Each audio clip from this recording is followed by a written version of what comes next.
Yo, what's up, everybody? This is the MidZone. I'm your host, Trey. And today we have another very, very, very special guest, one that I'm so honored to have on, a revolutionary artist, organizer, Lucy Murphy. Lucy, could you introduce yourself for the people who don't know who you are? I'm Lucy Murphy, native Washingtonian, um, and I sing for a lot of justice and peace issues.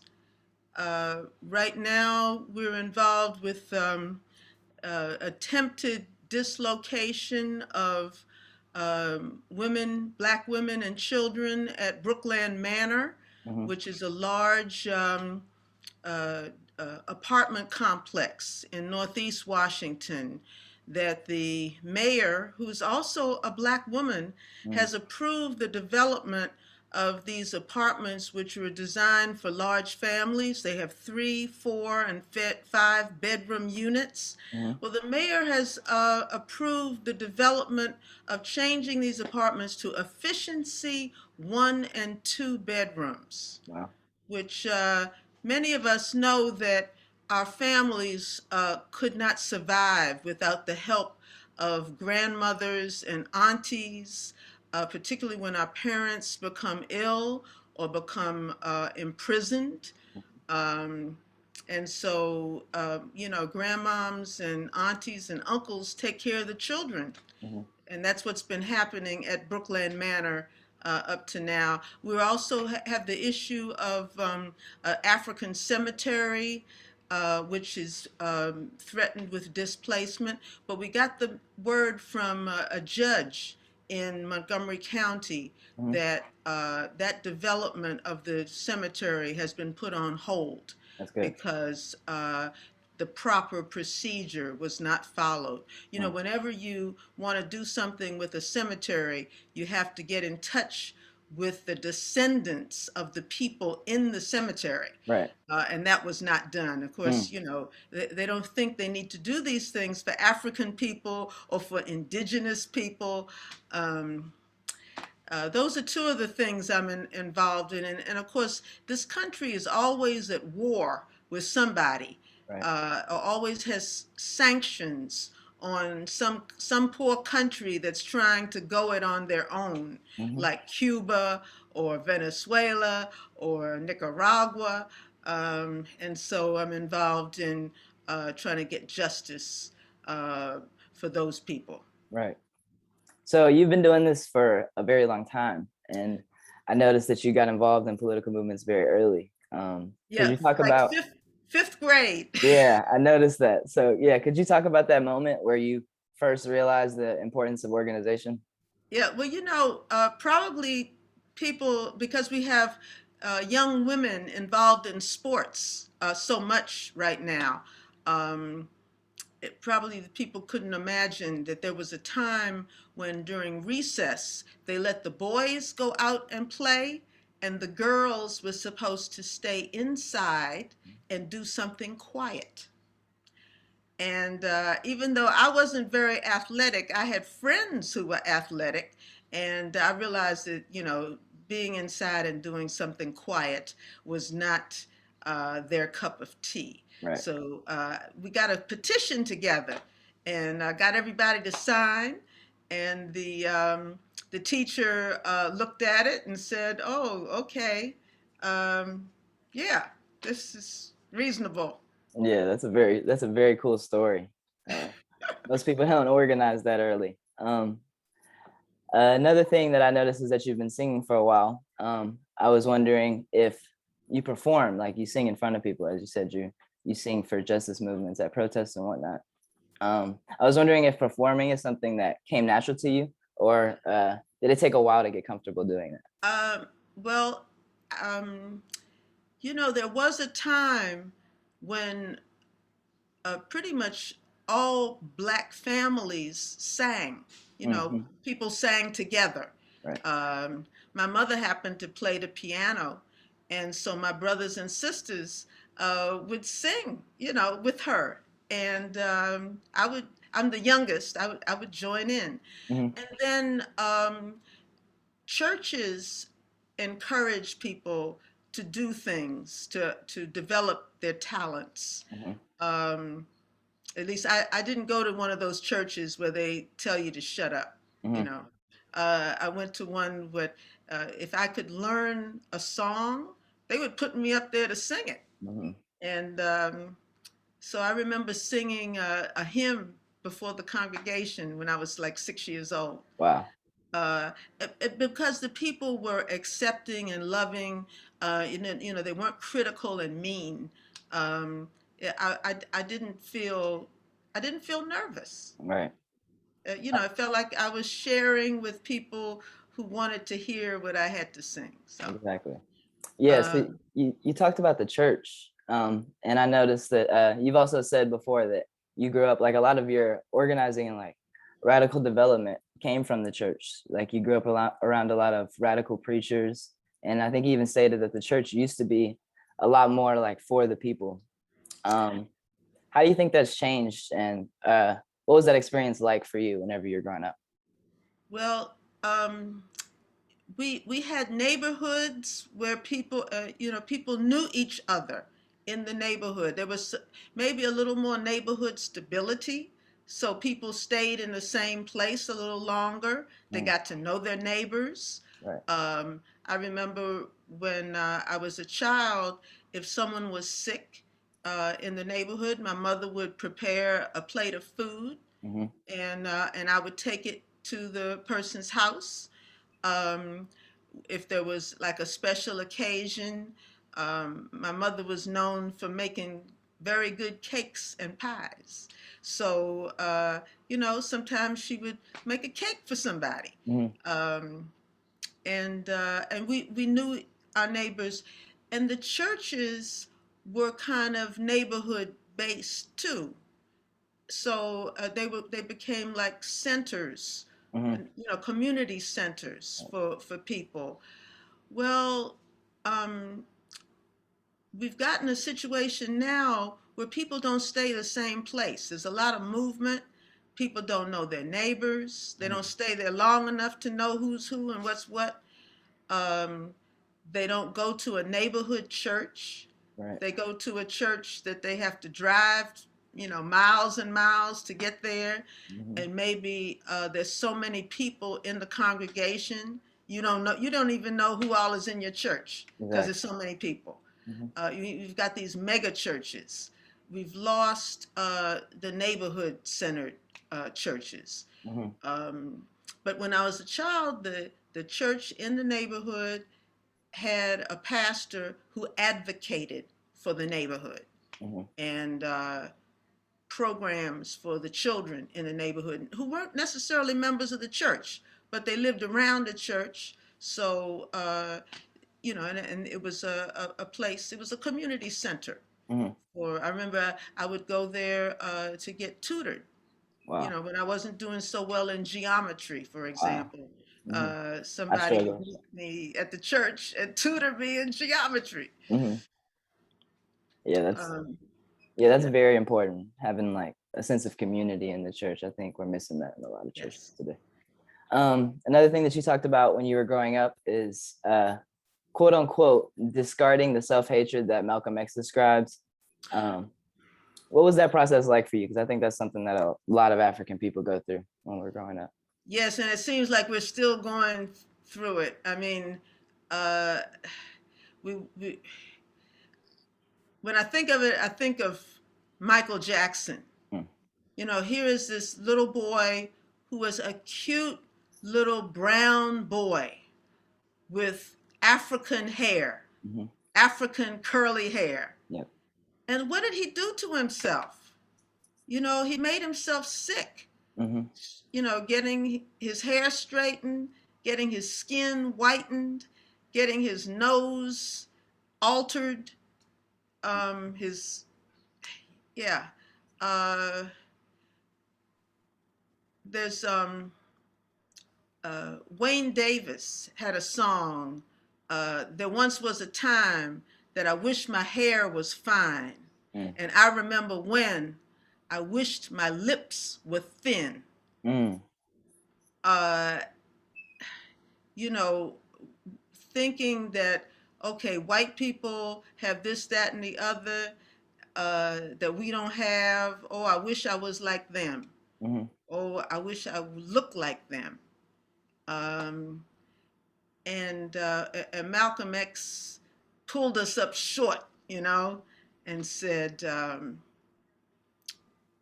be yourself, be Yep. your African self, Right. or your Asian, what the nation called it something else, but Mm-hmm. uh, and then we had beautiful artists like Odetta, who wore her hair natural.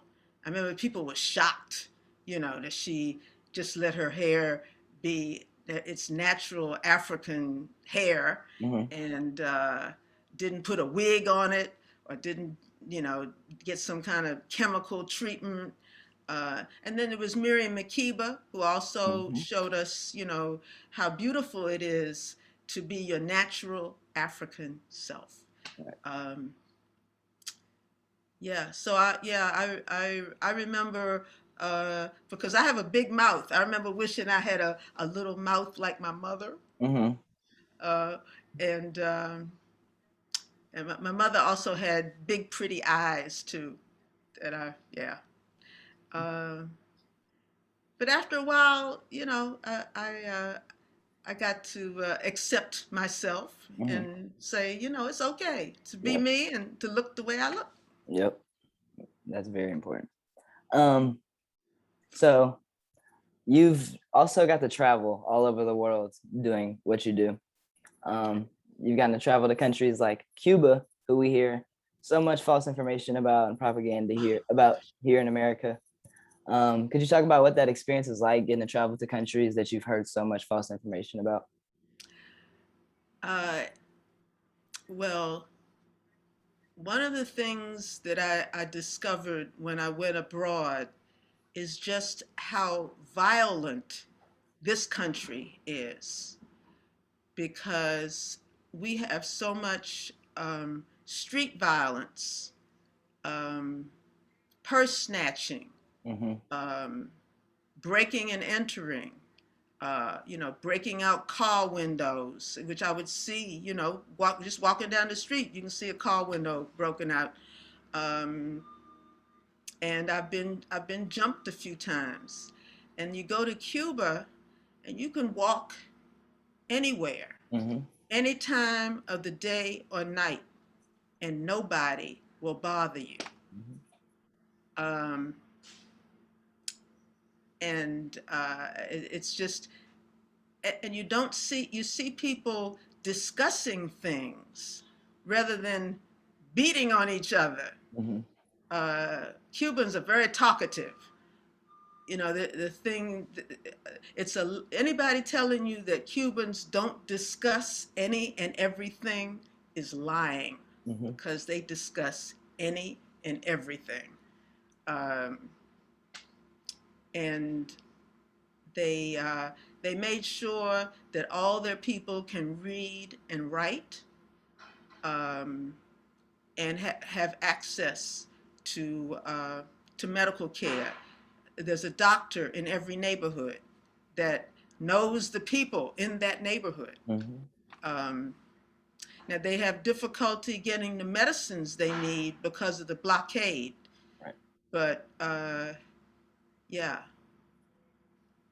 but because of their education, they have a better understanding of their bodies.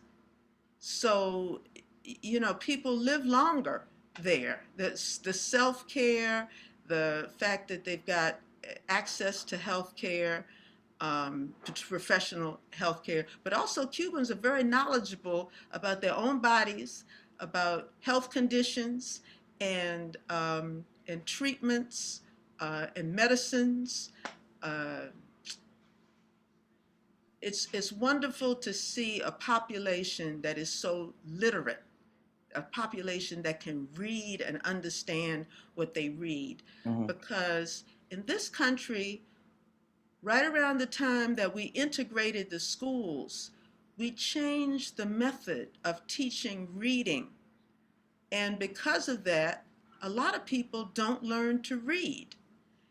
And also, we haven't taught teachers the different styles of learning Hmm. so that different kinds of learners will learn to do things. Right. Instead, we label people ADHD and dyslexic, and which just means that they've got a different style. Right. And they can learn. I remember, when we were teaching phonics as a method of teaching reading, everybody learned to read. Hmm.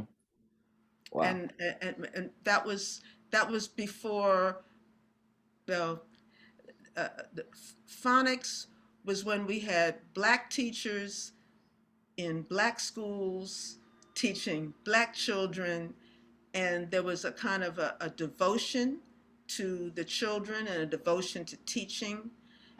When with integration, we closed a lot of black schools and fired a lot of black teachers who were Hmm. very capable. Hmm. And we sent our students to white teachers who didn't care about them, didn't care if they learned. And a lot of the younger white teachers were getting this method of teaching reading that's really very dysfunctional. Hmm. It's called whole language. Hmm. And by that method, you only learn a certain, a limited vocabulary. And you don't learn how to sound out the words and how to figure out, you know, new words. Right. Yeah, it's amazing that we live in the richest country, and Cuba, who's dealing with sanctions, is able to educate all of their people. Yeah, it's And really and nice. black people live longer in Cuba than we Hmm. do here. Yep. And yeah, that self-care thing that you mentioned, I never really thought about that. I've always thought about how everyone has healthcare and a doctor in their neighborhood, but self-care self-care is so important because like when you're not gaining access to the medicine and supplies that you need, like that we have here in America, there has to be other ways to deal with your body. And yeah, And we need to know how our body works. yeah, we need to. Hmm. We need to know about our own bodies. Exactly. Don't just leave it up to the doctor and the nurse. Exactly. And that's what we do here. Yeah, that's very important. Um, so a lot of your work has been centered around like police violence and policing in Yes. Washington, D.C. We, I we saw just you. revived the National Alliance Against Racist and Political Repression in 2019. Hmm. And we have a branch of the National Alliance here in Washington, D.C. And there are branches all over the country now. Hmm. Um, and if people are interested, National Alliance Against Racist and Political Repression. Hmm. The home office is in Chicago because in Chicago they've been dealing with police torture, police violence. I mean, they have some extreme cases, and Really? they've got some very smart people in Hmm. in Chicago who say, no, we're not taking this. Yeah. So they kind of lead the country in opposing um, the torture that happens where police torture people to get confessions, Hmm. and the outright killing of people, Hmm. innocent, unarmed people, or people who are having a mental moment. Yes. Um, I saw you speak about how police violence has even impacted your family directly. I was wondering, like, how did that inform or inspire your work organizing against police violence? Uh, well, definitely. I have a son that when he was a teenager, um, he got a job because his dad told him, "I'll provide you with certain basic things that you need. You're my son, but if you want some extras that are not essential to your, survival, you need to go out and get a job and work for him and save up your own money." And so he did that. He worked for Roy Rogers. Now that I think of it, I don't endorse people eating dead bodies. roast beef and all that stuff. But my son worked for Roy Rogers. He Mhm. saved his money and he bought a moped. And the police accused him of stealing his own moped, and they beat him into a concussion. Wow. Um, yeah, and uh, that was quite an experience, I can imagine. um, because the police had intimidated the young people who saw it. They'd done such a thorough job of intimidating young people that the young people who saw it would not come forward Yeah. and testify. Wow. So the only evidence we had was the medical evidence of his concussion, Hmm. which is called a traumatic brain injury. Hmm. Um, yeah. Yeah. Wow. Um, so as we've discussed, you sing for justice, you sing for peace. I was just wondering what your opinion is on what role you think artists and their art can play in a revolution. Well, artists bring people together. Communication brings people together. Um, and we artists need to be responsible to our people. Now, there are folks, commercial interests with lots of money, who will have you thinking that, money is the answer. And we'll give you money and you do what we tell you to do. Mhm. So now we have artists who are encouraging us to shoot each other, encouraging us to disrespect our mothers, sisters, girlfriends, um, and um, Mother Earth, our mothers. I mean, women are life, Mhm. and if you disrespect women, you're disrespecting life. But commercial interests have convinced some people who are hungry enough, to take the money. But our role is to bring people together, to facilitate education, um, self knowledge, self respect, respect for others, um, and music with its rhythm and melody and harmony uh, really brings us together, has our hearts beating together. Mhm. Because when we hear that rhythm, we we uh, we get into the rhythm. Yep. Our bodies get into the rhythm, Yep. and we become uh, united. Mhm. Um, and speaking about the commercial interests, I was wondering if there was ever a point in your career or your life that you thought about using your voice for like money or trying to go like Oh, the sure, commercial route. Yeah. sure. Um, but I got rejected. I um, I think they saw that something in me that wasn't going to go along with the okey doke, Hmm. and so they said, "Oh, you're good, but we can't use you right now." Right. um, Another thing I've seen you talk about when we're talking about art is how Black people oftentimes stop creating art that white people have appropriated. Um, Oh yes. so, what do you think the importance is of claiming like permanent ownership over the art that we started? Well, And we I mean, what happens is that the white people start getting paid Mhm. for the music that Black people used to do, Right. and then the Black people cannot get paid for it. Okay. So then they say, okay, well, if I want to get paid, then Yep. I got to do something different. So they develop something different. Mhm. And, and that works for a while until the white people learn to do that. And then they get paid more for Yeah. doing what the Black people used to do. Never ending cycle. Well, Um. what we really need to do is teach. Hmm. Music needs to be taught. People need to do it together with a teacher. And unfortunately, we've had the music budget in many schools has been cut, has Yeah. been eliminated. So students can't get instruments. When I was in school, I got a free instrument. Wow. It was lent to me for the school year. Hmm. There was a music teacher in the school who taught me for no extra charge. Wow. I may have had to go out and buy a book, a music book or something, but it was minimal. Yeah. Um, and now the instruments got broken because instruments do get broken, and then they were not replaced. So schools no longer have instruments.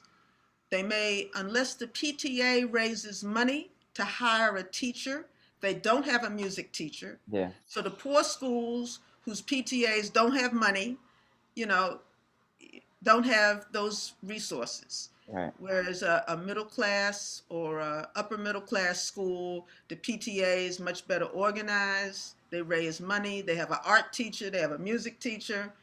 Um, the families have enough money that they can go out and buy instruments. Yeah. Instruments are not cheap. Mm-mm. At all. Yeah. Free instrument. That's almost unheard of today. Getting a free instrument from your school. Yeah. Well, Um. part of it was the high schools had to have football teams, Right. and the football teams had to have a band to play at the football Yeah. games. So you had to start late elementary or early junior high to make sure you had the musicians to go in the Hmm. band to play for the pep rallies for the Right. football teams. Hmm. Right. Um. So you have a very you like we were talking about the self-care and all that. You had an interesting quote about mental health. I don't know if you remember it, but you said that respect is key to good mental health. Um, can you elaborate on that? Wow. What can I say? Respect is key. If you don't respect yourself, Right. if you think badly about yourself, that's enough to make you sick. Hmm. And if you put yourself in unhealthy positions, um, if you, for instance, hold on to a job that you can't stand, that'll encourage you to be sick because your Hmm. body will say, I don't want to go do this. Right. So it'll get sick. Exactly. Um, yeah, that's super So it's important. very important to respect, to know what you're good at, Hmm. and to do what you're good at because that makes you feel better. Right. And you get better the more you do what you're good at, Very or true. what you like to do, you get better at, Right. and and that makes you feel good. It's good mental health. Hmm. Yeah, that's important. And but the problem is though sometimes what you like to do doesn't get you Exactly. paid. Exactly. So you have to do something that gets you paid, but keep doing something that you like to do. You have to balance. Hmm. Try to find time for something that you like to do. Yes. You wrote the song "We Ain't Gonna Move," right? Yes. So I was just wondering, like, how often, well, over your entire career, like, how often do you write music, and what that process is like for you? I don't write music very often Hmm. because I'm surrounded by people who do such a great job that I figure let them do their job and let me do my job. Hmm. I'm good at getting people to sing together, and so that's what I do. And some of my friends are great at writing songs Hmm. that I can learn and teach people. So that's what I do. Yeah. But we ain't gonna move is the housing issue is Hmm. so key because we have people who actually think that they don't deserve to live under a roof Right. because they don't have money. Hmm. And we've got to change that mindset. Yeah. Everyone has a right to a home. Mm-hmm. You know, nobody should be living on the street or living on a park bench, Yeah. or in Rock Creek Park or Right. some wooded area of where you live. Human beings need a roof, a kitchen, a bathroom, a bedroom. You know, we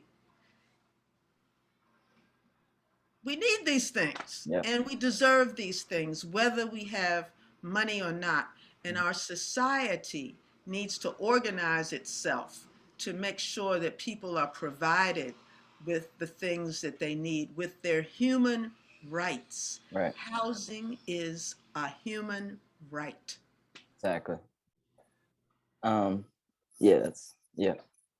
Um, Instead, we think that people have a right to make a profit, exactly. and their right to a profit is more important than our right to a home. Yeah. Nobody should be making a profit off of something that humans need to survive. Um, yeah. So yeah, kind of closing up. I was wondering, what's your all-time favorite song to perform? Oh, I don't have an all time favorite song to perform Hmm. because each audience has something that they need. And it's my job to find out what what will uplift that audience. Right. And so for that moment, that's my favorite song. Hmm. Right now, that so many people are sick or have people who are sick, this country has bad air, bad water, bad food. So half the population has underlying conditions: Yeah. diabetes, cardiovascular disease, high blood pressure, cancer. I mean, so many people have one of those conditions. Hmm. And so, the song that I'm singing a lot is I am sending you light to heal you, to hold you.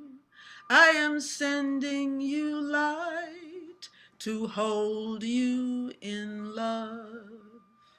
No matter where you go, no matter what you do, you'll never walk alone. My love will be with you. I am sending you light to heal you, to hold you. I am sending you light to hold you in love. Beautiful.